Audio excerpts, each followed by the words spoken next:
YouTube, Twitter, Instagram. What's going on? It's your boy King, man. Of course, we got my co-host Deuce. What's going Deuce, what's on, good, y'all? man? What's going on, everybody? How you feeling, bro? Feeling good, man. Obviously, we got some great things to talk about when it comes to Pistons basketball, man. Caught us off guard yesterday.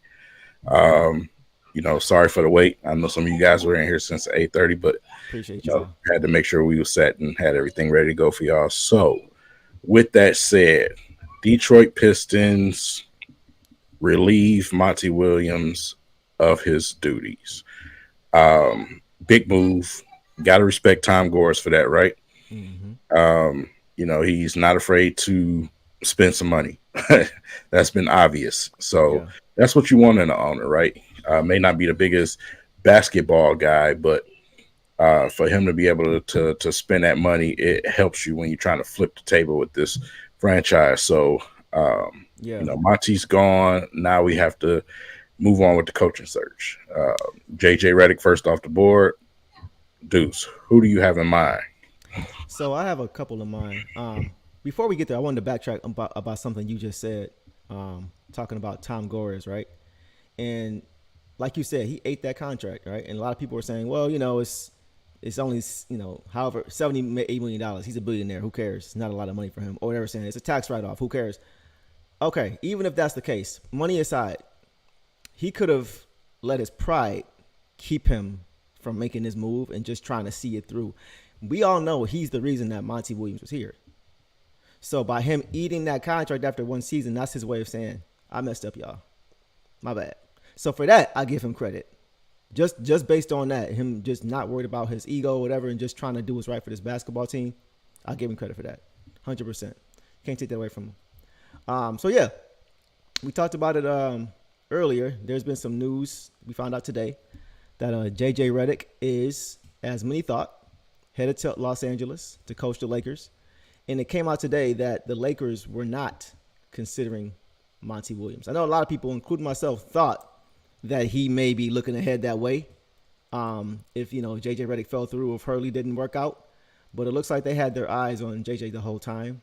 Hence the podcast and everything else that was going on with him and LeBron. So there are a few candidates out there now that we are going to get to. A few guys, and I posted about this earlier on Instagram, but we're going to go over a few or go over a few of these guys. And let's go ahead and take a look at this here, man. So the Detroit Pistons have permission to interview J.B. Bickerstaff, Micah Nori, and Sean Sweeney for head coaching vacancy. So I was actually surprised to see those three names. Shout out to Woj, by the way, for that report. I was surprised to see those names, but I was actually pretty happy to see those names. So did you want me to go first, or you want to go first as far as who you feeling? Um, I guess I can let you go first, man, because my list is long. I have a Mine long. is too. Okay, so we're Yeah, gonna be here a while. So yeah. y'all sit back. We apologize for making y'all wait, but we're gonna have a good show. So look, check it out. So of these three, I'm not gonna lie to you, bro. I like Sean Sweeney and Micah Nori. Those are the two that I like. I like Sean Sweeney a lot. He's been an assistant for I think 10 years now. Mm-hmm. He's been with the Nets. He's been with the Pistons. Before that, I think he was with the Bucks for a few years. The Nets, Bucks, Pistons. He was with us from 2018 to 2021, and now he's with Dallas. So he has plenty of experience as an assistant. All right, proven assistant, been respected around the league. And according to James Edwards, shout out to James, players love him. Let's take a look at a few things here. So James tweeted this today.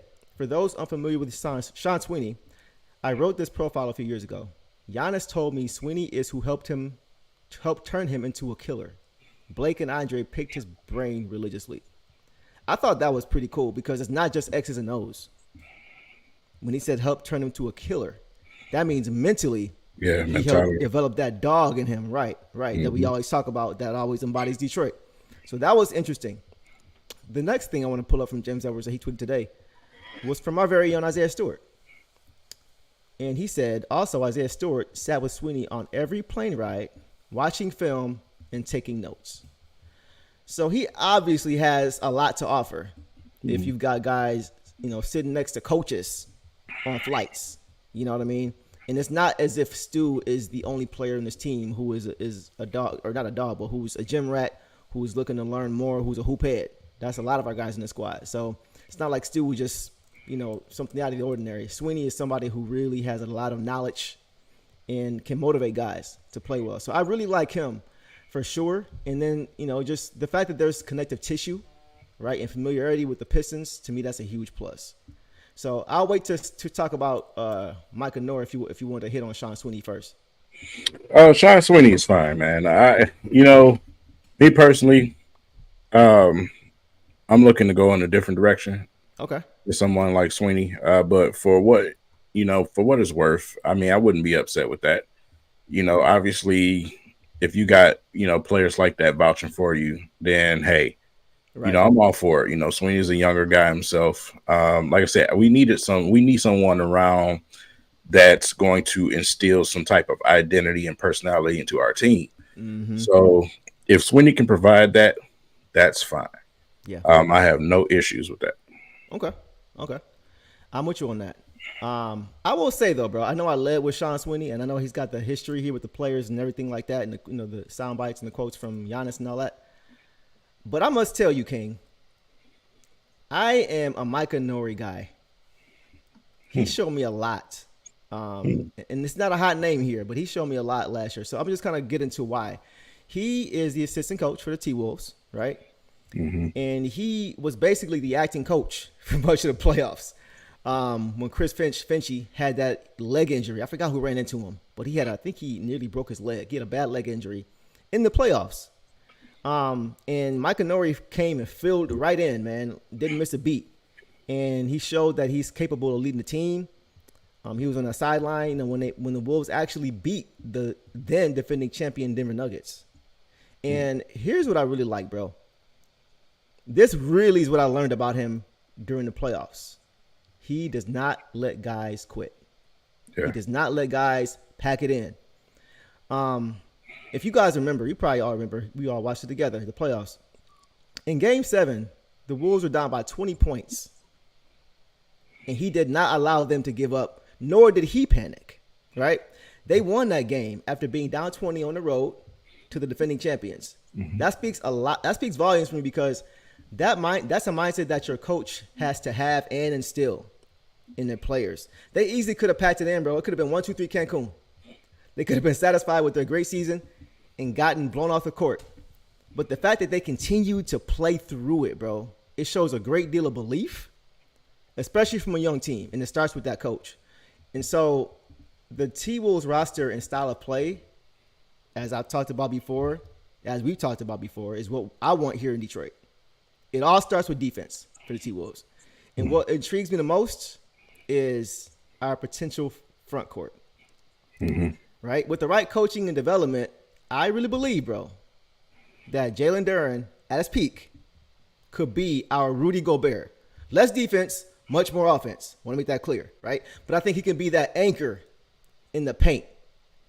That's number one. And then secondly, I know a lot of you guys are not sold on Isaiah Stewart being a long-term four. And maybe he's not. But I've mentioned this before, bro. I believe Stu could be our version of Naz Reid.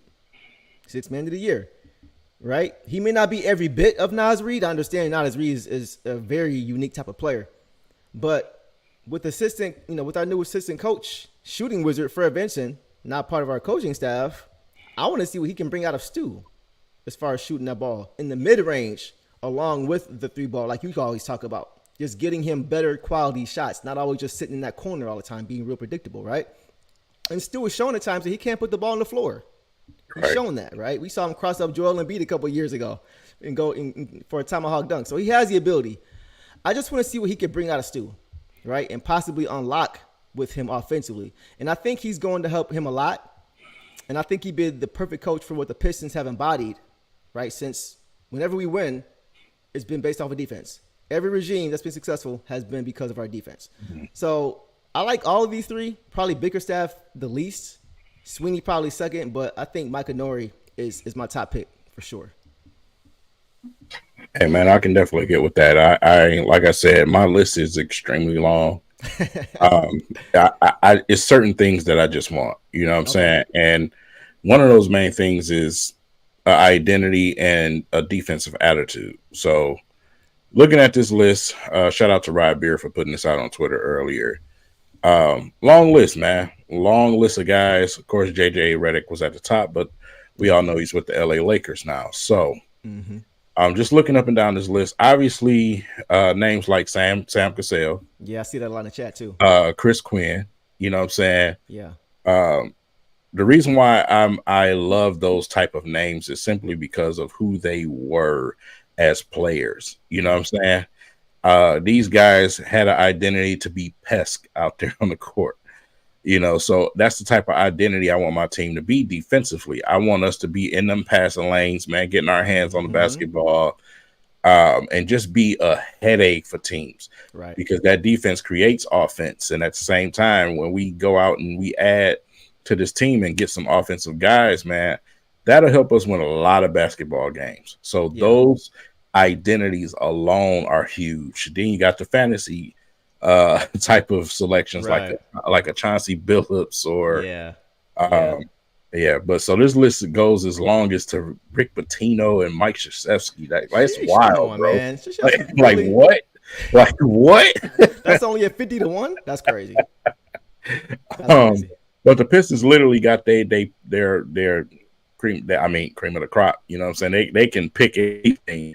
You know what I'm saying? Yeah. So I'm just leaving it to Langdon and the front office to bring the right guys in here that's going to give this team an identity and a calling card, man.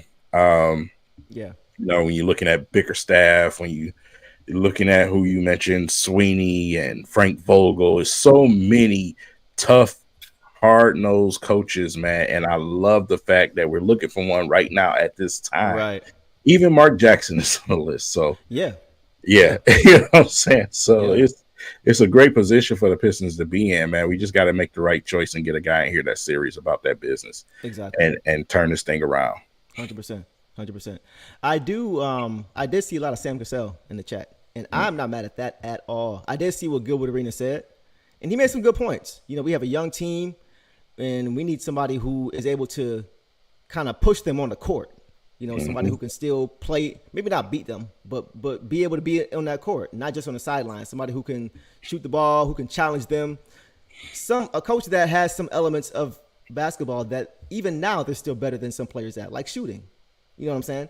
That kind of thing I think will go a long way as far as just having the ear of this young team. We saw last year when Cade was upset and he was trying to talk to Monty Williams and he was yelling at him in frustration, it appeared. And Monty just looking at him like, and after that, it looked like Cade walked away like he don't even care. That's what it looked like to me. If you go back and watch it, Cade is saying something. Monty looks back at him, and Cade's just like, and walks away like this dude don't even care. Like he's just stone facing me right now. So I have heard too that he did lose in large part a lot of that locker room.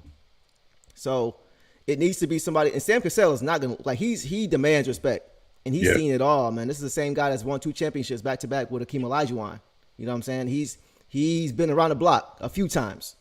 So somebody like that can demand respect and demand effort, right? 100%. Yeah. He's definitely that guy. Definitely that guy. I would love to have him here too. That's a good pick. Yeah, man. Like, you know, we said, I mean, some podcasts back, we mentioned we want a coach in here that can demand a room, you know, walk in there and say, hey, listen, I've done this, I've done that. You know what I'm saying? I don't want it to be as far as, you know, too much of a cocky attitude like for per se Matt Patricia with the Detroit Lions. You know what I'm saying? That was a disaster. But I want someone that's going to come in here and demand respect at the same time, especially when you got these young guys like you mentioned. That you must have that. And bringing in a guy like Monty at the time we did, knowing that he didn't really want to be here in the first place, was a terrible decision. So now you have an opportunity to make that right. So I need the Pistons front office to do their job, man, and bring the right guy in here. Yeah, I'm with you, bro. I saw this too. I'm not mad at Chris Quinn either, because we know how Miami gets down. Yeah, they're always about defense first, right? You know, so and anybody who's a disciple of Eric Spoelstra, if they're speaking glowingly of that person, I'm with it. I'm with it for sure. So we got some options, man. I just hope that they take their time with it. I'm pretty sure they will. I don't think it's imperative to have a coach by the draft. It's a little different than football for me. Right. You know what I'm saying? So yeah, I'm not concerned about the timing of it. I would just like now that we have Trajan in place, the person who's going to be making those decisions is what I was concerned about for the draft. So now that he's here in the place, just make the right choice. That's all I ask. I will say this: if the Pistons decide to go and get a coach and make sure that happens before the draft, then that tells you the coach's role and when it comes to picking the talent on the team, right? True. You know, True. Certain type of players that this coach may want to, go after in this draft. Right. And like I said, it's all identity based. So, exactly. That's just something to keep an eye on. But of course, JJ Redick went to the Lakers today, and this is your team. So I'm going to pass this to the right and let you deal with this. So look, man, as far as exits, so I have mixed feelings about this, actually. I do think it can work, but I think early on it could be a struggle. And here's why. It's got nothing to do with X's and O's. I think he's one of the smartest basketball minds. I think sometimes, though, that's what turns people off. You know what I mean? Is that not that he walks around as if he is smarter than everybody in the room, but he kind of gives off that arrogance at times. You know what I mean? Like, I know more than you. And you can't do that with any team, especially on a team with LeBron James on it, though, in my opinion. You know what I mean? You just – and, of course, I think the biggest thing for him is that he's going to have the support of LeBron. Obviously. I think that's going to be clear, at least early on, because he's the one that LeBron wants. So as long as they're locked up, I think it'll be okay, but I think JJ is going to have to adjust the way he deals with players. I know he understands, the mindset of players because he's not that far removed from playing, right? But now that he's sitting in a different seat, hopefully he's able to still demand the respect while not being disrespectful or at least rubbing guys the wrong way. So I think that chemistry is going to take more time than the actual on-court chemistry with the players and as far as integrating their system. I think as far as them just respecting him, and as far as him just making sure that he ingratiates himself the right way, I think that's going to be the biggest key for them. Other than that, basketball-wise, I'm not worried about JJ Redick. Not at all. We'll see what Coach LeBron James decides to do. I was waiting for that. Like I said, whoever you bring in there, it really don't even matter to me. I mean, you can come in, you can put a system in, you put an offense in, fine, or whatever. We all know who's running that offense, and it's LeBron Aloysius James. So that's who's running it. Yeah, I just made the name. So, at the end of the day, it's who can the Lakers add to that roster. That's what it is. It's who can they add to that roster to help those guys out. With this type of class that we have, with the trade capital, with the assets that they don't have, right? I just think they're stuck at a standstill right now. And I don't see them having the success that they would all hope for, especially when you have teams arising in the West like the Minnesota Timberwolves. Yeah. So it's a tough situation to be in for LeBron. At the end of his career, like I said, he is time is ticking. You know what I'm saying? Out of nowhere, anything can happen, right? It's tough. Yeah, it's tough, man. Any time that body can say, okay, this is enough. So, and of course, he's waiting and trying to get an opportunity to play with his son. JJ Redick is definitely a coach that will draft his son. Right. So, right. We'll see what happens, man. It could also end in a happy story. Hey, I got to play with my son in the league. That's amazing, by the way. Yeah. But yeah, at the end of the day, I just think they're stuck at a standstill. Yeah, it's really going to depend more on Rob Pelinka than anybody else. Like you mentioned, and I don't really know what else they can do. It's tough, man, because like you said, everybody is getting better out west. Yeah, it seems like everybody is getting better out west. So, what, like if they would have had a different coach the past 2 years, right? Would they have gotten to the finals? Probably not. Probably not. You know what I mean? Like they got swept last year, like by Denver. Or the year before now, they got swept by Denver, and last year they got one game, right? So, as long as Denver's in a way and constructed the way, because a lot of it is matchups too. I think if the Lakers could have caught some of these young teams in the playoffs this year, but as long as Denver is there, and now we see Minnesota has another year of experience under their belt, and Dallas is going to have more than 5 months to try to integrate their players, new guys. It's just hard to see a pathway for them to get there unless they have a Boston Celtics type of run to where in the playoffs every best player gets hurt. That's the only way I could see it. And I'm a little huge LeBron fan. Sometimes, to a fault, but I just don't see it.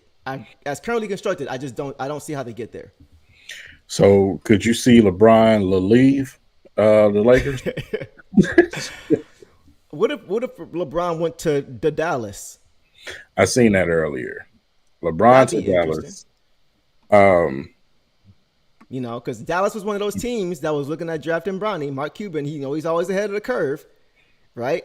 Was that him trying to entice Bron, or is there something going on we don't know about, or what? But I think that would be interesting, especially because they lost so badly the way they did. Now, if they would have won the championship, absolutely not. Now you're looking at like a Kevin Durant type of situation as far as the team adding the player, right? But with them not winning, I think it does open up a pathway for him to potentially look at that, especially if they're looking at drafting Bronny because he wants to play there anyway with LeBron or Bronny anyway. So I can see it. How many years is left on his contract? On Bron? That's a good question. Let me check. That's definitely interesting, man. Him to the Mavericks, or like I said, potentially come back east somewhere. Or do you see that? Like, do you think it's a path for him to come back east, and if so, where? Maybe where JB Bickerstaff is leaving or left. Maybe. I don't think. I just can't see him coming to the east, man. I personally can't either, just because I think he has roots now in LA.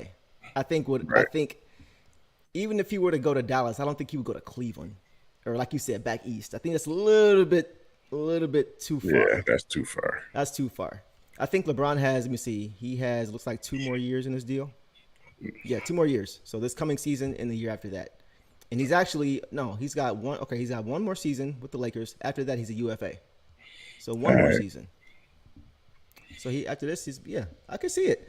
He wants to play 2 more years, apparently.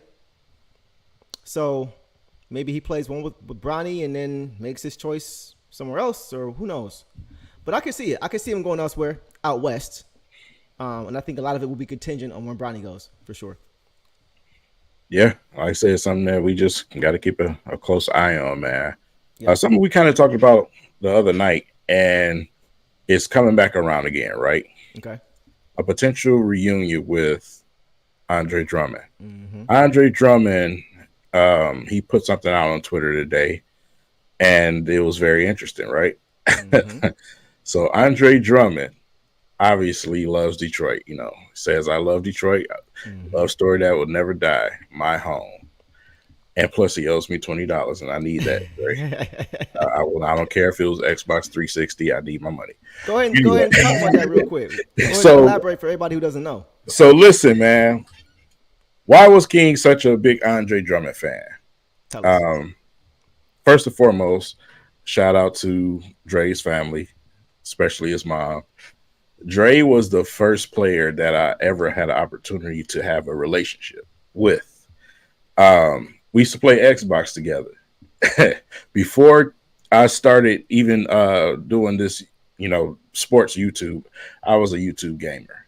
So used to play with Dre all the time, on Xbox.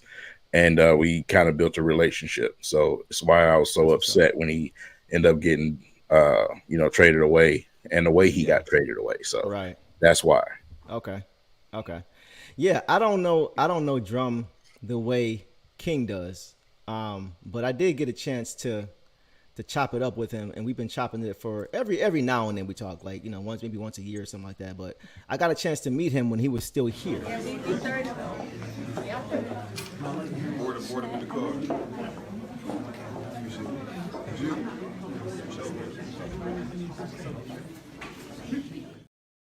I don't know if y'all saw that, but when I gave him the handshake, I put a flash drive in his hand with my music on it. Look at you. Yeah.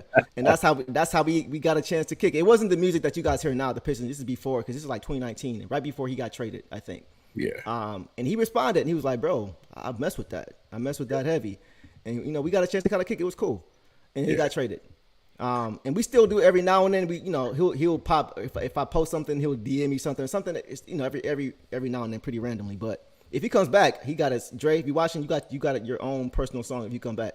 Yes. But, sir. But I'm with you, bro. Like, he's not happy with his current role with the Bulls, especially with them just moving off of Caruso.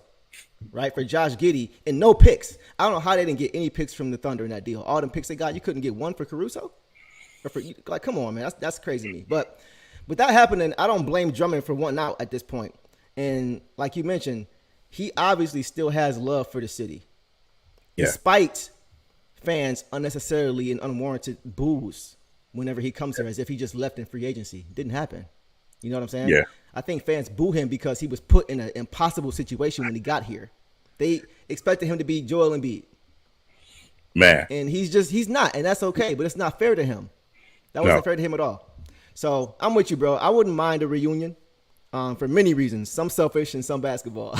Yeah, right. Like I said, overall, Dre, good dude. You know what I'm saying? Much more mature now, seen a lot of things in this league. Right. Obviously, from a basketball standpoint, want to see him, especially working with guys like Duran and Stewart. You know what I'm saying? You want those guys to practice against somebody like that. Right. So they can learn how to get after, especially when it comes to rebounds and being some type of presence in the paint. So you want to see that, and it's for a cheap price, right? So, but like I said, looking at that situation, man, obviously always gonna love the city. If I'm Dre, I'm saying, you know what, I want to go back and make it right. He mentioned that in a podcast, maybe about a year ago. Yep. I would love to go make it right if I'm Dre. You know what I'm saying? I don't want to leave no book unclosed. You know what I'm saying? So that would be dope if he was to come back and play a part in the Pistons, flipping this thing around. Great relationship with Tom Gores, man. Had to understand after all the emotions left, that business is business. Right. So with that said, and I feel like he would be welcomed here too. Yeah. I think all be forgiven, even though there's nothing to forgive him for. I think fans overall would welcome him back. And I think he would play for us. I think he would really play hard for us. He's what I run about Dre, you probably know the same thing. He's a sentimental cat, man. He's very sentimental. Like he's very emotional. Yeah. Not like where he's just lashing out, but he's very emotional. He's really affected by things that people do and say to him and for him. He remembers things, right? And he's very much reciprocating. He's giving back whatever you give him times 10. That's just his personality. That's how he was raised by his mom, like you talked about. So yeah, go ahead. Another thing on top of that, like I said, very emotional, you know what I'm saying? But at the same time, the thing with Dre is he was put in the worst situation, and the Pistons have been known to do that to several players, put them in bad situations, right? Yep. Should have never been marketed as the guy, always was supposed to be a piece to a winning team. Exactly. And you've seen guys like Reggie suffer from that too. Reggie was brought here to be the guy, and it just didn't work out, man. Yeah, they thought KCP was going to be Anthony Edwards because they both came from Georgia. Like, no, bro.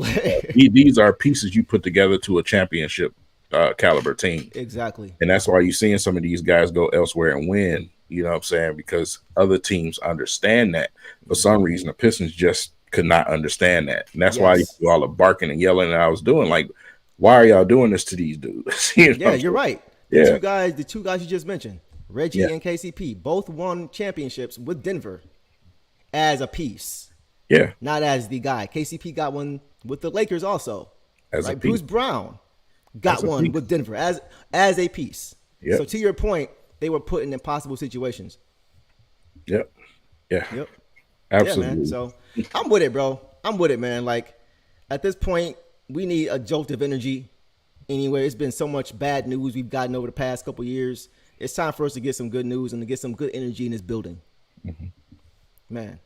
Oh, yeah, I remember that. I remember your reaction. Yeah, that was in rare form. Boy, the anger I had, boy, I was pissed. I think that was the first especially time I for saw what we you like that. traded him for. I was really angry, bro. Yeah. Listen, so true story, right? Holla at me. So I'm at work, and it's probably like 1 o'clock in the morning, right?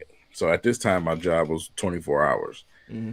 and Brandon Knight comes in there with his hood on, tight, like he's trying to be incognito. Mm-hmm. Now, I so happen to be up front, and I say, "Man, ain't nobody looking for your ass. You can let that damn hoodie loose." I'm so mad, bro. Like you were here incognito, like somebody gonna run up to you and say, "Oh, man, Right. you autograph, man, I ain't looking at you. Get your goofy butt on the bus to get out of here."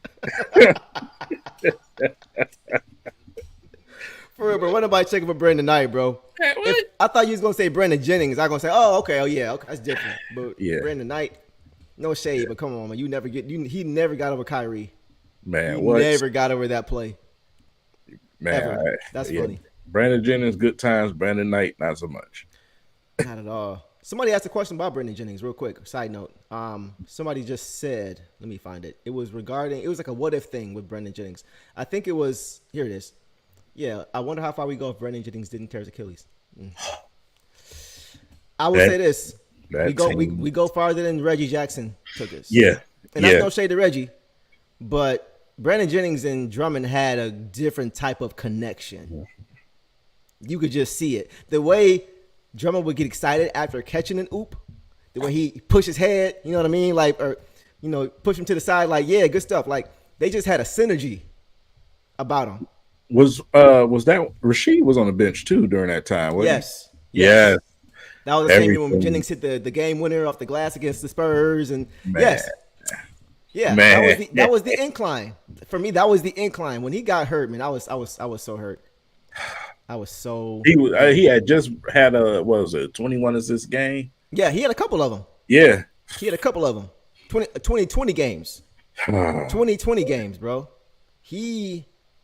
Man, yeah. So I'm gonna get too far, of course, but yeah. So many what ifs, man. So many what ifs. Yeah, exactly, Devin. Exactly. Off the glass and not underhand either. He was pushing that thing off the glass. He was just throwing it up there. He wasn't lobbing it up there. Every other night.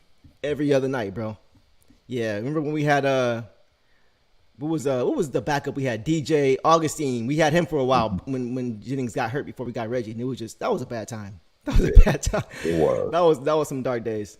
But yeah, man. So I do hope that we get a shot, or at least that Drummond is considered to come back here. I think it'll be a nice storybook kind of ending for him, depending on how long he wants to play. That's the thing, though. I don't know. I selfishly want him to come back, but I also want him to win a championship. I want him to, or at least have some significant playoff runs. Right. He hasn't even really had that, because even when he went to the Lakers and he was a big penguin, they weren't that good then. Right. You know what I mean? So when he was with Philly, they didn't. I think Embiid was hurt, and they didn't go anywhere. With Cleveland, they didn't go. You know what I mean? So like Brooklyn, he was in Brooklyn, not Brooklyn, but Cleveland, he didn't go anywhere. So everywhere he went after us has led to nothing really for him. Right. You know what I mean? So it would be nice to see him get a shot to play some meaningful basketball in the playoffs. Yeah, man, I definitely would. Because like I say, he was playing some ball for the Bulls. This past season, he was definitely playing some ball for the Bulls. Man, that'd be nice. And it was like he was playing. Not that he ever played hero ball, but how many times will we see him in his younger days, his less mature days, when he didn't have too much direction, long enough, right? Because she was there for like 1 year, I think, and that was when he was at his best. But how many times will we see him, instead of completing a DHO, trying to pull a Draymond Green and shooting to the basket, dribbling the ball like he can, you know what I mean, and losing the ball, trying to do too much with the ball. Whenever I see him go like this, I'm like, turnover coming. It would happen. So that was the only thing that would frustrate me with him. He would try to do too much outside of his scope. But once again, he was being asked to do too much outside of his scope. Mm-hmm. So it wasn't really his problem. If he had more options and weapons around him, there would be no need. If he had a Cade on the team, it'd be no need for him to ever put the ball on the floor. Yeah. You know what I mean? So, or even Jaden, go ahead. Another thing the Pistons do, obviously, they tried to shove him out to the 3-point line. I don't know why we skip the 15-footer so much with this team. We did it then, and we still do it now. Good point. I have yet to still see Isaiah Stewart miss a 15-foot jump shot, but he won't shoot them now. Bro, we sat down I think it was pregame warmups when they were playing that Restoration, by the way, and we watched him shoot about 15 straight middies. I think he made 13 of them, but they were butter. Like, and during the game, we didn't see any of that. No, it was wild. It's 2 points. It counts. Yeah. He could be very lethal in that area. Yeah. So, yeah, man. And yeah, this was a big part of I think why too he wasn't the player he could have been. Andre, God. You gotta move the ball, Andre. Yeah, Andre all game long, bro. And that's another thing. They were trying to turn him into Dwight Howard. Yeah, they were trying to give him a post game but he ended up frustrating him just like he frustrated Dwight Howard. Yeah. You know what I'm saying? Stan Van Gundy is the Matt Patricia of coaches. He is, man. He really is. This dude is a annoying little fat meatball. I feel like he's a better coach than Matt Patricia, though. Man. He did take Orlando to the finals. Matt Patricia took who where? Well, Matt Patricia is a multi-time Super Bowl winning as a head coach, defensive coordinator. As a head coach, I'm talking about the Patriot way, right? See, that's our Belichick and Brady. That's the B&B. That's the Airbnb is what I'm gonna call it. Yeah, man. Like, I'll give him more credit than that. You know, he got to the finals. You know, but I do think that once again they were trying to make him into something he wasn't, and it was excruciating to watch. But I mean, that's kind of the situation you're put in when you don't have a GM who knows what they're doing, right? I think Van Gundy was a much better coach than he was a GM, right? That trade for Blake Griffin, I love Blake Griffin. I love what he did when he was here, but that set us back. That set us back as far as our flexibility. That set us way back, especially for a team that wasn't going anywhere. We did all that just to get swept again. Yeah, fans was up and down my timeline and up in the comments, and man, see Blake scored 50, this, that, and the third, and I just kept saying, wait for it, just wait for it. Yeah. As soon as we need him, gone. And even with him, like, we still really didn't have enough. You know what I mean? Like, we still didn't have enough to really contend. We had Reggie. We have KCP then? Or was he gone by then? He may have been gone by then. Might have. I think he was gone. We had Bruce Brown, right? Yeah. We had Kennard, Luke Kennard. That's who we had. It wasn't Reggie, or it wasn't KCP. So yeah, like we didn't even have the proper team even then with Blake. So just that trade really set us back, big time. So, long story short, I want Drummond to come back, even if it's just more so of a mentoring role than anything. I would like to have him in the gym, you know, bodying up Jalen Duren and Isaiah Stewart, just kind of reinforcing who we are. You know what I mean? Like, cause you know, Dre's a physical guy. He loves that contact. That's why he would always dominate the Karl Anthony Towns of the world.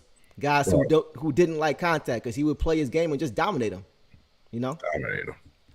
Yeah, especially when he got snubbed for that All-Star game, boy. Man, you know what's funny? He gave Rudy Gobert the business. You know what's funny? Talking about All-Star snubs.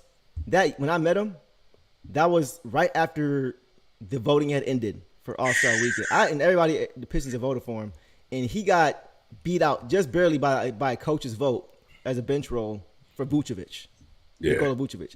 And I was like, "Are you kidding me?" So the first thing I said to him when I walked up to him, I said, "Vucevic though?" That's why he started laughing, because he was like, "Are you kidding me, bro?" So yeah. I just want to see him back here, bro. I feel like he, especially now that he's mature and he's older and he's more settled in, he's a father now. You know what I mean? I think he could bring some maturity, as weird as that sounds. He can bring some maturity to this young team. So that's my thought. Yeah.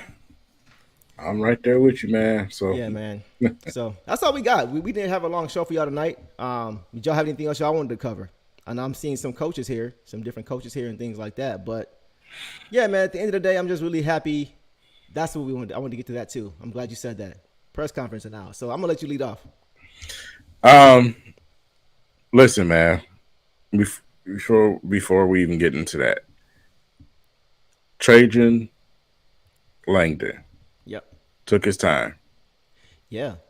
You know what I'm saying? And obviously the mindset most likely is to I want to get some things done before I come out here and speak to the media.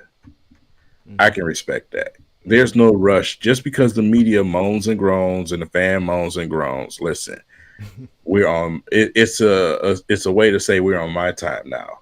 Right. You know what I'm saying? I'm taking leadership. Right. So I'm not going to come out here and give you a feel good story.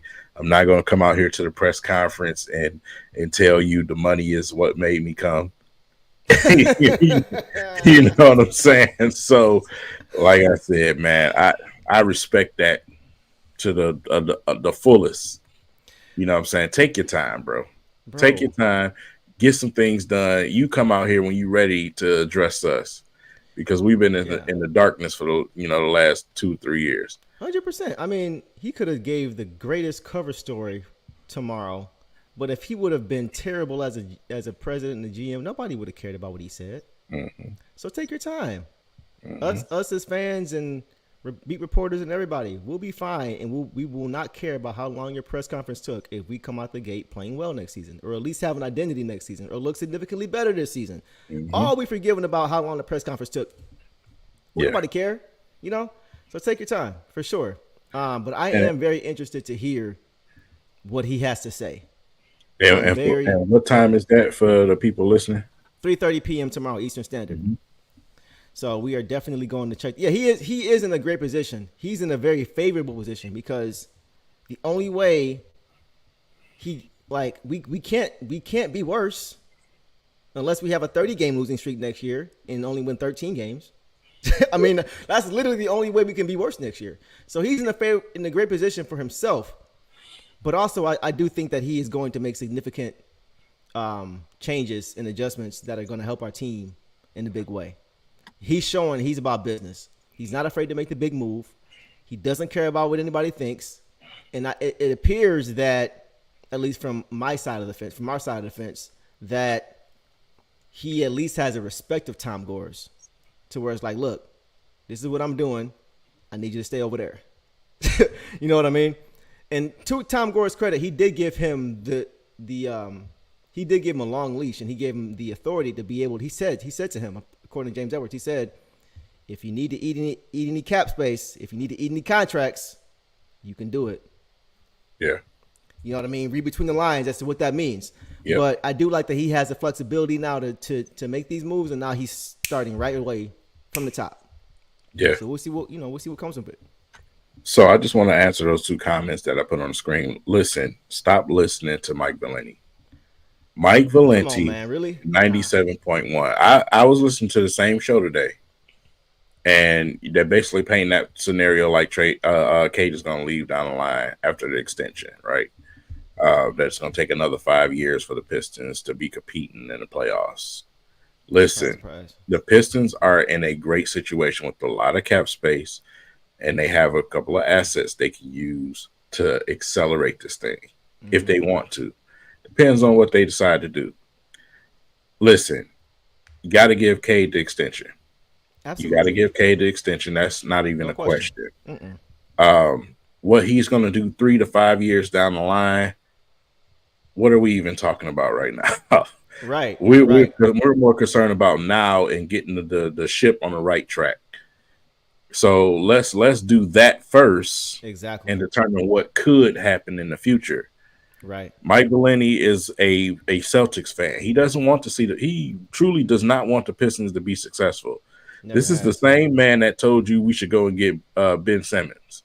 Right. That we should sell the house to get Ben Simmons. Right. Of course he would love to see that because we'll never be able to touch his Celtics. Exactly. Stop listening Great point. to 97.1 The Ticket. Yeah. They are motivated and driven just to get ratings. That's what it is.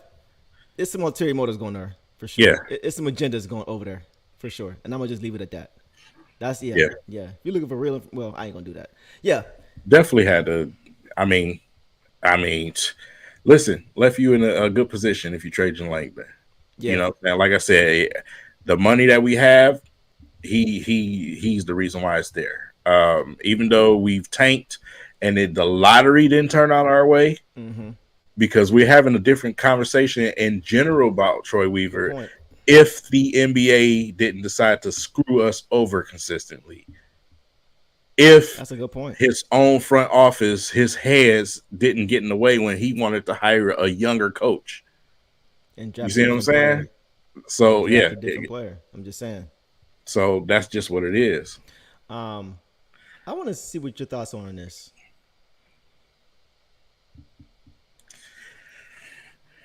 I just really don't want to trade Ivy. For me, it's a no brainer. I'm not doing that at all. Ivy Not for and somebody Thompson, that can't stay healthy though, like, yeah, and and for the Asar, what he's gonna cost. bro, Asar Thompson is a rookie, bro. And Like, then if even with Cade and Ivy, they a lot still catching flack now from the fans because they listen to these media personalities. Bro, listen, they just had a coach that didn't give a damn about this team. yeah, Like, are we just gonna gloss over that? You know what I'm saying? Can we get a good coach in here? Some good leadership, some good veterans. Can we get that in here? yeah, bro. It was. I'm not trying to like. I'm not blaming any one person for how bad we were last year. When you're that bad, it's got to be a collective effort. One person can't do all of that, right? But I'm looking at the things that happened with Monty Williams, bro. The things that were said versus the things that happened. Did we ever see the .5 offense? Not once. I said that all season. You said Where that all is it? season long. Where is this where offense? is it? Where is it? Did we? He also said that he was looking to cut down the rotation, and then in one quarter he plays 11 guys. Yeah. Like, it was so many contradicting things. Jaden Ivey not start. Like, it was so many things that just was a recipe for disaster. It felt like a lot of it was just lip service.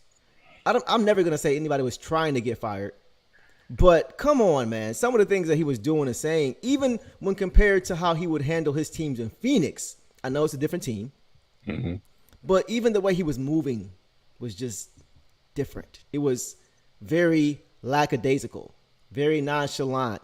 The only time I saw him really get upset was when we got screwed over in that New York game, when Asar got tackled and they didn't call anything. That was the only time I saw him show some real emotion. And that was very like when we're trying that hard to get wins, you got to try something different, man. You know what I'm saying? Like, he just consistently was just so relaxed and laid back, and I think he lost the locker room, bro. I really do. Man, if I had a GM that didn't want me on the team in the first place, then maybe I might try to get him to lose his job. That's just a conspiracy, though. Anyway, conspiracies have returned, ladies and gentlemen. I'm just saying, even with this situation here, and Killian, so with the Killian out the league thing, Killian elected to take the entire summer to work on his game. That is according to his father. Right. He was in France to work on his game. He elected not to go sign with team. He had 7 teams that were interested, a good Lord, at the time, but he wanted to get himself prepared because he had already spoke with France, and obviously we see what's going on with France right now. Right. So that's that situation.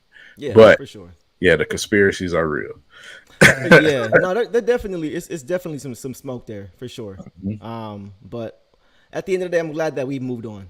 You know, there's so many things now too in retrospect that happened. Like, for example, the money statement.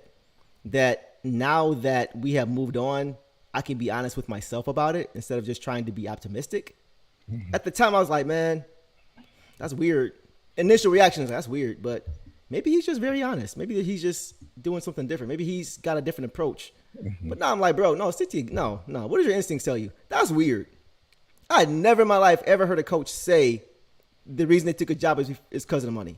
I've never, ever heard a coach, a professional coach, NFL, NBA, NHL, MLB, whatever. I've never heard anybody say that before. It's wild, bro. So it's just crazy to think about in retrospect, bro. That's insane. And then to follow that up with the worst record in the league. Rubbed me so wrong after that press conference, bro. Bro, you gotta I watched that press conference 3 times, Deuce. Really? Yes. 3 times I watched that press conference. Like, bro, this man really didn't. Not only to look at Troy's reaction in his face the whole time. But at the same time, this man, you can tell this man about to come get a payday off of us. Yeah. You Yeah. know, you have some tragic happen to your family, and then some fool comes along offering you all this money. You taking it. Like Stephen A. Smith just said the other day that he should be thankful that Detroit is letting him go, because now they still got to pay you. Yeah, he's talking about from Monty's perspective. Yeah, he was trying to talk bad about us. Yeah, yeah. Tom Gores though, what is going through your mind when you throw him a bag and he says no, and you throw him a bigger bag and he says yes? What are you thinking?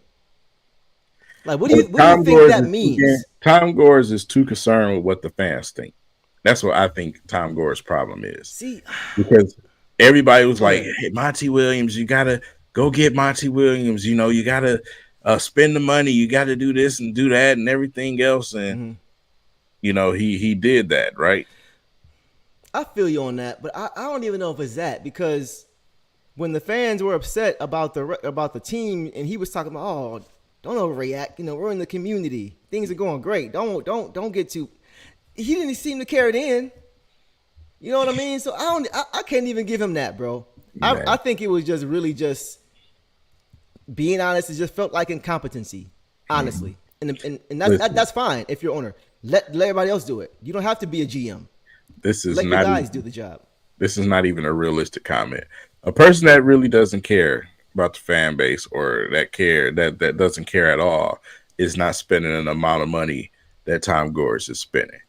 Ask the Detroit Lions. The Detroit Lions are that story. They didn't want to spend the money back then because they didn't give a shit about the fans. Right. You see what I'm saying? Right. That's a good point. There's no way you're going to bite a contract like that, but at the same time, you offer him that contract in the first place, and you continuously telling leadership, if you got to, you know, if I got to pay a luxury here and there, I'll do it. So, I mean, you have to kind of care about the fans. Yeah, exactly. Yeah, man. I keep seeing I keep seeing this name. I keep seeing this. Klay Thompson. I love Klay as a player. He not coming here. That's the most Detroit thing that we can do, man. We always do that. No, it's Klay Thompson of old is gone. We got to stop getting players when they're gone already, bro. Yeah. He's gone. Yeah. Not saying he's a terrible player, but Blake Griffin wasn't a terrible player when he came here. But he wasn't nearly the player he was when he was with LA. Yeah. When the trajectory is no longer going up and it's starting to go downward, that's when we want to get people. Yeah. I wouldn't mind a type of player, like we always talk about Devin Booker and stuff like that, right? Mm-hmm. Yeah, okay. Devin Booker is much, much younger. He's not injury prone. He hasn't had any major injuries. It's just a different story. I understand the prototype that they're saying when it comes to Klay Thompson, but the actual player, where he is in his career now, he wouldn't come here anyway, man. He's not. Everybody right now is picking on us. Everybody's saying, yeah, you got Stephen A. saying, yeah, Monty Williams got on his knees and thanked the Lord for them firing him. You know what I mean? Everybody's taking shots like cowards when the team is down. So I just don't see Klay Thompson leaving the only team he's been on that he was drafted by, where he won 4 chips, where he's going to be remembered. I think he may think that might tarnish his legacy just by coming here. Don't come here. Go to Dallas. Go to Dallas, go to LA, go somewhere else where you can at least be, playoff bound. But yeah, that prototype of player for sure. Absolutely. But Klay himself, not right now. Not at this. If this is 2017 or something like that, before his injury in 2019, before that ACL tear and all that stuff, yeah, that's different. So that's just my take on that. But last thing I want to ask you, has your opinion changed about anybody in this draft? Or are you pretty much set on who you believe the Pistons might go with? I know we talked about a couple guys last stream. Interesting you bring that up, right? Because when you look at the coaching search, and according to some sources, right, and you look at who's in the lead as far as that goes, attached to Earn Teller. And then you got a player that's attached to his son. Yep. I don't even want to get my hopes up. You know what I'm saying? I like Cody. Okay. Do like Cody for what he brings. He's a Right. need, obviously. Mm-hmm. We can't get the big that we wanted, that we tanked for. Right. But I like Cody. I really do. I've been watching some film on him too. Cody is definitely a player that we could, especially at that position of need, that he can shoot the ball, lengthy, athletic. Yeah. Yeah, right. That's funny. But yeah, go ahead. Yeah, yeah, but I wouldn't mind that. Yeah, I wouldn't mind that either. I don't want Matis, bro. I really Matis is not ready for the league, if you ask me. I'm After not watching mad at him, him. I just so what is our biggest need right now? front court players that can And stretch the floor, right, that right. that You can need mm-hmm. play Go some ahead, go ahead. defense. Yeah, yes. Defense and shooting. He does provide defense. I think he can provide defense at the NBA level once he gets stronger and things like that. I like his build, but he can't shoot the ball. We already have a guy that I just described on our team just like that. Yep. At the same position. Yep. So give me Asar over Matas now and Yeah. long term. I think he's a better player. I don't think it's really close at right now. But I think his ceiling is much higher than Matas. So I don't want to repeat of a guy who can't shoot. Right. Let's work on the guys we have now that can't shoot before we even get to anything else about adding guys who can't shoot the basketball. So Matas doesn't really excite me. I'm still with Devin, man. I still want to trade this pick. I still want to trade it. I don't know what for. I know we talked about Brandon Ingram. I don't know, man. Because I'm looking at our offense too, right? Like who? I guess we'll know more. So, what kind of team are we going to be? Are we going to be a team that pushes the ball? Mm-hmm. Are we going to be a team that likes to play more in the half court? Right? Are we going to be a mix of both? Because it can go either way based off our current backcourt. You know what I mean? Yeah. We got a guy who's great in the half court. K can push the ball too, though, especially in his rookie season. He pushed the ball fairly well in the fast break. So I don't know, man. I don't know about Ingram because I don't know if he's going to allow us to get enough easy buckets. I always talked about the pairing of Asar and Jaden Ivey on the break and how it could be a nightmare for defenses. Right? The two of them, we saw it often, or in flashes here and there. The two of them, their speed. I feel like those are two of the fastest players in the NBA on our team. And them on the break is easy. It's easy money. It's easy buckets, easy points. So I don't know if that's going to be our identity. Is it going to be more with the half court with Cade and Dirt and JD, mixed of both? So it's hard for me to even really say right now because we don't even know what we're going to look like on the court yet. We don't have our coach yet. So it's tough. It's tough for me. Trade the pick. Yeah, that's where I'm at. Bro. I say at 5, it's like what are you going to get at 5? You know what I'm saying? Just don't do nothing stupid. Yeah. Don't go out and trade for somebody that's probably going to play 45 to 55 games for you and give up the house for them. Yeah. So, yeah. But at the same time, certain names that I've been hearing for the last 2 days are frightening. Obi Toppin is one of them. Wow. Obi Toppin. Listen. You know what? No, not for that for a second. Not for the money he won't. Right. Well, how much is he asking for? Like 20 plus, 25? So yeah, it's 20 plus. It's 20. No, I'm not doing that. Yeah. Whether Obi Toppin is a guy that's, he's probably looking for a team to say, hey, I just want to prove to the league that I'm a better player than, that guy State. Right. I'm not just a dunk contest guy. Yeah, right. The New York Knicks didn't utilize me. I want to prove something. I'm not looking for proven players right now. Gotcha. We've been getting proven players for the last 4 years, right? On much cheaper tags. True. So, like I said, guys like Obi Toppin, that scares me. I just think about his fit next to Duren. It could be fun.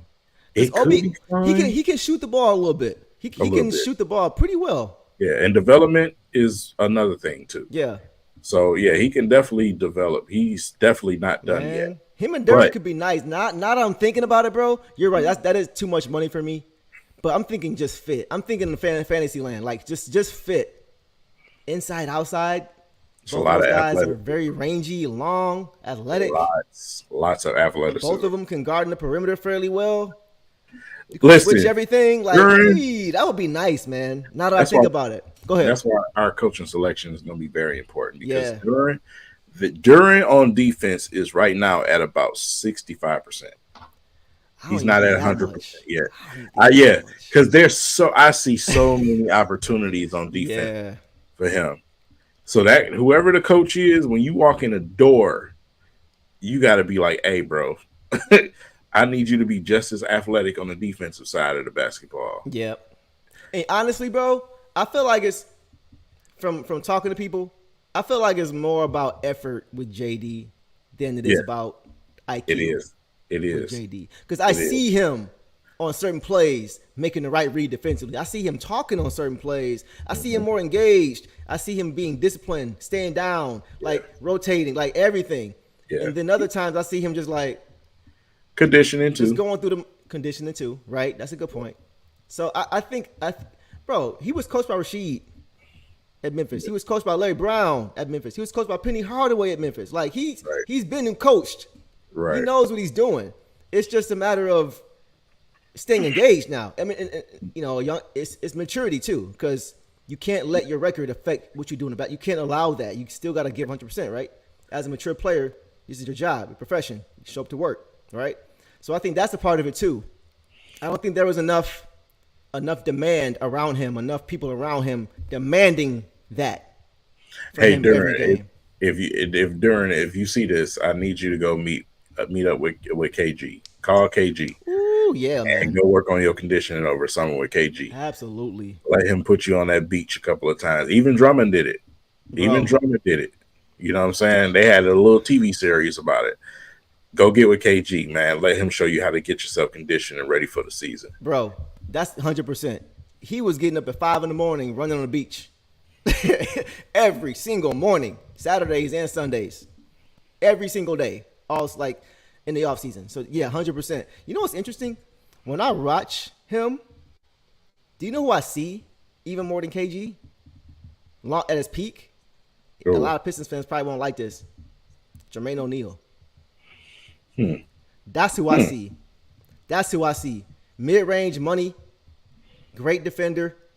He learned at Portland. Jermaine O'Neal looks a lot like Jalen Duren right now.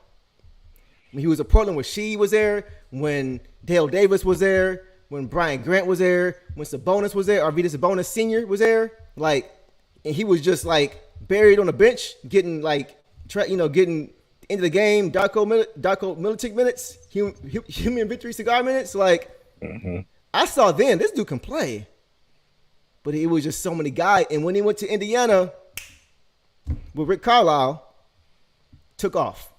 So I think that can be a type of player, a prototype for Jalen Duren, man. Somebody who's gonna give you buckets, great post game, and like I said, man, O'Neal was not always polished like how he was in his prime. He wasn't nowhere near, but you saw the raw ability. That's why I really have a lot. I'm really high on Jay. That's why I'm not a big Nick Claxton guy right now. Nothing against him, but when you have Jalen Duren with that ceiling, I'm not paying another guy who hasn't even been an All-Star yet $25 million to stunt Jalen Duren's growth. First of all, not even just been an all-star yet. This man ain't even been a full-time rotational guy. Right. You know what I'm saying? Like, nah, bro. Like, Yeah. I like Claxton, but not for what he finna ask for. No, I don't. Right. I'm sorry. Right. I just no. Yeah, I feel you. Like, you crack a starting lineup for a full season first. Yeah. Before you start walking around asking for money. Yeah, it's crazy. Like, I feel like that the money can be much better spent elsewhere. And that's I'm just really high on JD, bro. I really think he can be a really good player, man. What is he, 21, 22? Yeah, He ain't even that. Not even, is he 20? He can't even drink yet. He's 20. He's just 20. He's 20. You're right. He's 20. 20. And that dude is huge in person, man. Yeah. That's like I said, the a big physical dude, is man. there. He just got to get the conditioning. Yeah. Already got the body of a 30-year-old. Like all the tools are there. What about Amari Stoudemire? That's an interesting comp. I think he'd be better. Comp. I think he he could could be. be Yeah, better than us, Amari Stoudemire. me too. That's a lot to say though. Amari Stoudemire was in his heyday was a dog. You know what? Defensively, for sure, he can be better.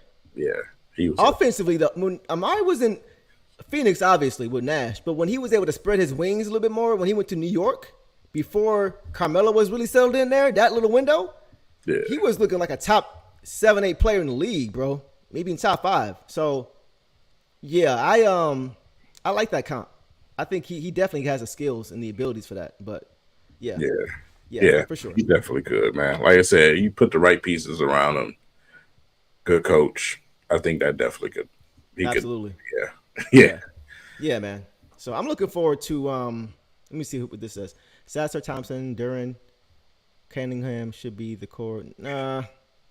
I gotta disagree with that. No. Sasser is going to be where he at right now. Listen, the most you're going to get more out of Sasser is, I would say, consistent shooting. Sasser will never be able to defend nobody in this league. It's going to be tough for him. Yes. He will never be able to consistently defend somebody in this league. Nah, bro. Nah, I think the Pistons need to add some veteran leadership when it comes to backup point guard. Mm-hmm. That's what I think we need to do when it comes. Because Sasser isn't even a point guard. No, he's not. He's not a point guard. Not. He's a weapon. He's not a guy that's going to run your offense for you. Look, if he was 6'4", 6'5", it wouldn't be a question as to what he played. It's just because he's shorter on the shorter side that he just kind of gets pushed into that spot. Yeah. You know what I mean? But his game is not that of a point. He's not orchestrating. Listen, not right now. Not orchestrating the offense. He's looking for his offense. You know, when he comes in the game, the coach has to tell him, a competent coach, unlike Williams, has to tell him, go in the game and score. Shoot the damn ball. Right. What we had him doing was an absolute farce. Go out there and be who you are and shoot the ball, bro. Like, he was hesitating to shoot the ball that time. Mm-hmm. This is what you are. You're a weapon. Go be a weapon. And I get it. He's a rookie. Yeah. Trying to find his way, you know. But like you said, the development just wasn't there. The coaching just wasn't there, man. A few more I want to get to, y'all, and then we can call it a night. How do you feel about these, King? Malcolm Brogdon, Tyus Jones. Bro, I'm done with I'm done with the guard game right now. That's what I was about to say. I'm done with that right now. That is the least thing on my mind right now. If we go and get a guard, I want a different type of veteran, not some of them dudes you name it. Right. Simple and plain. I'm done with the guard game. Get my front court. I'm tired of people attacking the damn basket against us. Go and get me some front court players that's going to help defend when Durant, especially when Durant sits down. Mm-hmm. I love Stu. Stu's not athletic enough to deal with a lot of the situation that we have. Right.